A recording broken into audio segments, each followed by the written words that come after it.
Maintenant que les volets sont figés, on va pouvoir calculer notre rabais.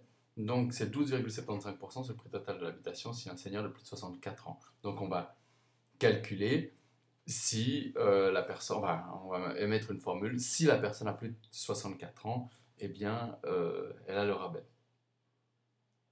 Ce rabais s'effectue également pour toutes les personnes qui font partie de la chambre, ce qui veut dire quoi? Ce qui veut dire que le rabais se calcule sur le prix total de l'habitation, d'accord?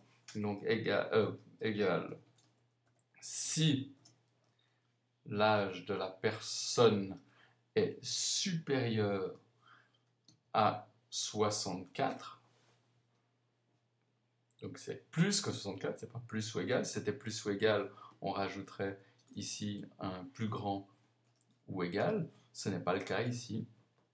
Point, une virgule, pardon, par deux points. Valeur, si ça c'est vrai, eh bien c'est 12,75%, d'accord, fois le montant du prix total de l'habitation. Ici, si c'est pas le cas, eh bien il y a zéro rabais. D'accord? On appuie sur Enter et on voit ici le montant du rabais.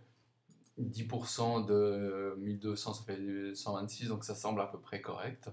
On va recopier cette formule vers le bas, toujours avec la même méthode, collage spécial, formule, et puis on va à ce moment-là reprendre l'ensemble pour tirer un format, et le format, on se rappelle, c'est monétaire.